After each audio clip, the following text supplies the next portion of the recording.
महाराष्ट्राचं आराध्य दैवत छत्रपती शिवराय, राष्ट्रमाता जिजाऊ, ज्ञानमाता सावित्रीबाई फुले, तुम्हा आम्हा सगळ्यांना ज्यांनी माणूस म्हणून जगण्याचा अधिकार दिला ते संविधान करते डॉक्टर बाबासाहेब आंबेडकर यांच्या स्मृतीचरणी विनम्र अभिवादन करते। पण आपल्या सगळ्यांना माहिती आहे, या महाराष्ट्र भूमीमध्ये छत्रपती शिवरायांच्या नंतर प्रत्येक मराठी माणसाच्या मनगटात जर कुणी ताकद निर्माण केली असेल तर ते तुम्हा आम्हा सर्वांचं लाडकं दैवत हिंदुहृदय सम्राट शिवसेना प्रमुख बाळासाहेब ठाकरे, त्यांच्यासोबत सावली सारख्या राहणाऱ्या तमाम शिवसेनेला, खऱ्या शिवसेनेला बरं संस्कार देणाऱ्या संस्कारकर्त्या मासाहेब मीनाताई ठाकरे यांच्याही चरणी नतमस्तक होते। शिवसेनेचे पक्षप्रमुख, या राज्याचे सर्वात सुयोग्य आणि त्याचबरोबर यशस्वी मुख्यमंत्री म्हणून राहिलेले माननीय उद्धव साहेब ठाकरे, तरुणाई बरोबरच संपूर्ण महाराष्ट्रातील जनमताचा कानोसा घेणारे आपल्या सर्वांचे लाडके नेते सन्माननीय आदित्यजी ठाकरे साहेब यांना मानाचा मुजरा करते। आज या संभाजीनगरमध्ये राज्यातल्या सगळ्यात महत्त्वाच्या कार्यक्रमाची घोषणा शिवसंकल्पच्या माध्यमातून होत आहे आणि हे करत असताना मंचासमोर उपस्थित शिवसेनेचे ज्येष्ठ नेते, आमच्या सगळ्यांचे मार्गदर्शक सन्माननीय चंद्रकांत खैरे साहेब, या कार्यक्रमाच्या आयोजनामध्ये ज्यांनी गेले अनेक दिवस मेहनत घेतली असे आपल्या सर्वांचे लाडके नेते, विधान परिषदेचे विरोधी पक्षनेता सन्माननीय अंबादासजी दानवे साहेब, याच्यापूर्वी जे 2 सत्र झाली या सत्रांमध्ये आपलं वक्तृत्व ज्यांनी आपल्यापर्यंत पोहोचवलं ते सर्व वक्ते आणि मंचासमोर बसलेल्या माझ्या तमाम माता भगिनींनो आणि त्याबरोबरच आमच्या बंधूंनो, आपल्या सगळ्यांना जय महाराष्ट्र। आवाज येत नाहीये, आपल्या सगळ्यांना जय महाराष्ट्र, जय महाराष्ट्र, जय महाराष्ट्र। सुख में जो साथ आते हैं उनको फरिश्ते कहते हैं, सुख में जो साथ आते हैं वो रिश्ते कहलाते हैं, मतलब और दुख में जो साथ आते हैं उनको फरिश्ते कहते हैं। आज शिवसेनेच्या या काळात सुद्धा आप आपल्या जमिनीवर पाय रोवून उभ्या असलेल्या या सगळ्या शिवसैनिकांना माझा जय महाराष्ट्र। खरं तर आजच्या माझ्या भाषणाचा विषय तो आहे संघर्ष करीन, लढत राहीन मी रणरागिणी। आपल्या सगळ्यांना माहिती आहे, रणरागिणी हा किताब आमच्या सर्वांचं लाडकं दैवत हिंदुहृदय सम्राट शिवसेना प्रमुख वंदनीय बाळासाहेब ठाकरे यांनी महिलांना दिलेला आहे। शिवसेनेमध्ये लढणाऱ्या प्रत्येक लढाऊ महिलेला रणरागिणी संबोधलं गेलेलं आहे आणि या रणरागिणीचा किताब आम्हाला केव्हा मिळाला? राजकारणामध्ये महिलांना आरक्षण मिळण्यापूर्वी हा किताब या शिवसेना पक्षाने आमच्या महिलांना बहाल केला। मुळात संघर्ष करणं, लढत राहणं, लढा देणं आणि स्वतःला रणरागिणी सिद्ध करणं हा शिवसैनिकाच्या प्रत्येक महिला भगिनी सातत्यानं करतात। मग ती पदाधिकारी असो, पदाधिकारी नसो, सामान्य कार्यकर्ता असो, प्रत्येकीचा आवेश हा रणरागिणी होण्याकडे असतो। घरातले सगळे जे काही व्याप आहेत त्या व्यापांना योग्य न्याय देता देता ही आमची माता भगिनी संघटनेत जोडली जाते आणि संघटनेच्या माध्यमातून आपल्या बरोबरच अनेक महिलांना न्याय देते। हा असा पक्ष आहे, शिवसेना हा असा पक्ष आहे, सामान्यांना, अतिसामान्यांना, सर्वसामान्यांना अगदी चांगल्या पद्धतीचं वैभव या शिवसेनेनं मिळवून दिलेलं आहे। चंद्रकांतजी खैरे साहेब आपले नेते हे त्याचं ज्वलंत उदाहरण आहे असं म्हणावं लागेल। टोकरी विकणारा आमचा एक माणूस खासदार होतो, नवे नवे खासदार मध्ये या पक्षाचा नेता होतो, अशी अनेक उदाहरणं संपूर्ण महाराष्ट्रामध्ये आहेत। त्याचबरोबर माता भगिनींचा सन्मान करणारा एकमेव पक्ष या राज्यात जर कोणता असेल तर तो पक्ष आहे माननीय उद्धव साहेबांच्या प्रेरणेनं चालणारी खरी शिवसेना. आणि म्हणून आम्हाला सगळ्यांना अभिमान आहे की आम्ही त्या शिवसेनेचे पाईक आहोत. खरं तर माझ्यासारखी गृहिणी, पालघर सारख्या आदिवासी बहुल भागात काम करणारी एक कार्यकर्ती, शिवसेनेचं काम करत करत मोठी होणारी, त्या व्यक्तिमत्वाला आकार देणारी, पण त्या व्यक्तिमत्वाला खरा आकार जर कोणी दिला असेल तर तो माझ्या पक्षाने दिलाय, याचा मला सार्थ अभिमान आहे.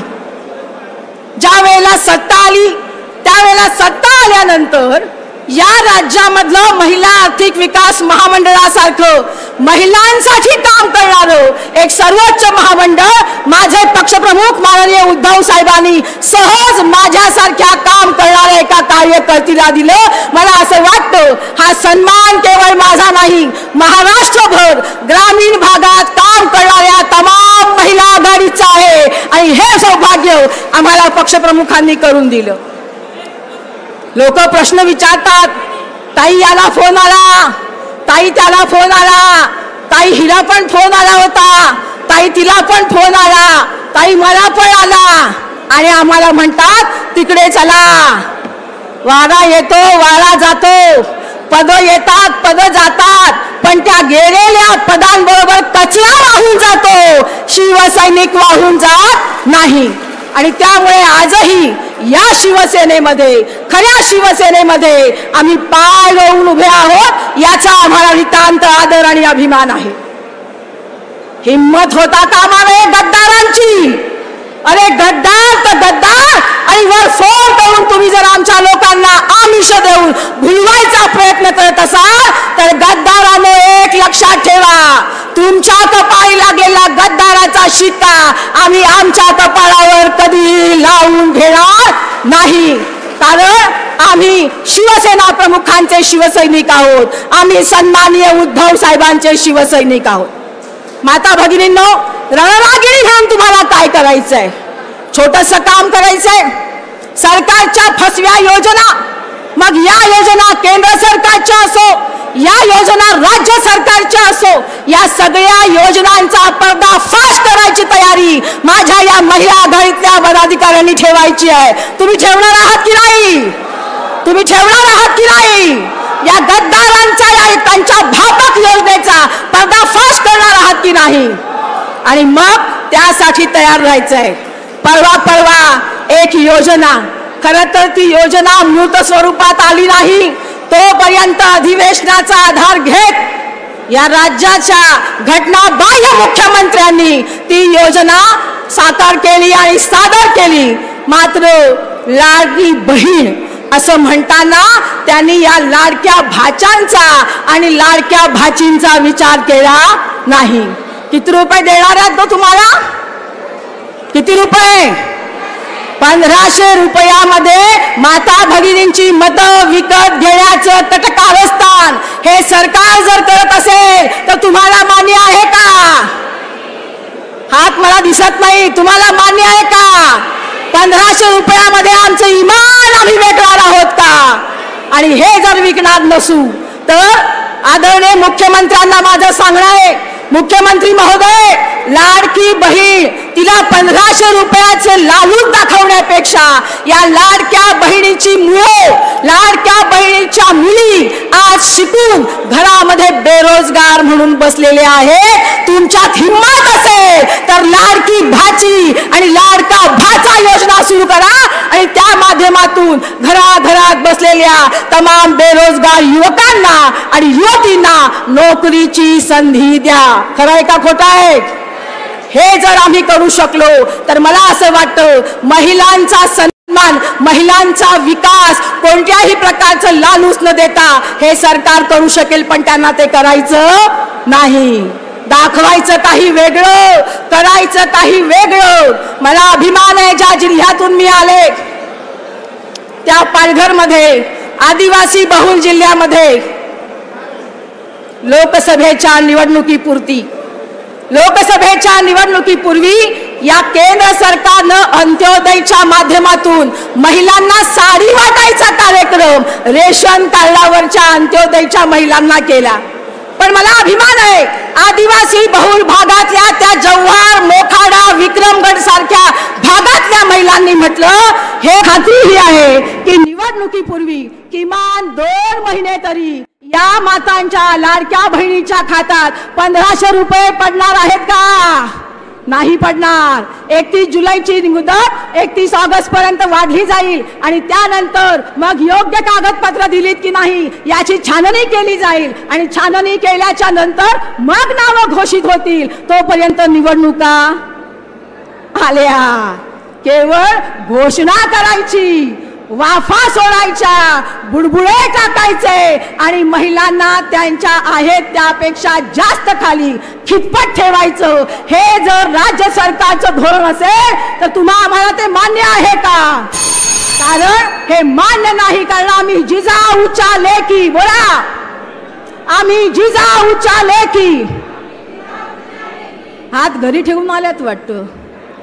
आम्ही जिजाऊच्या लेकी, आम्ही सावित्रीच्या लेकी, गद्दारांना गाडणार आणि नवा इतिहास घडवणार.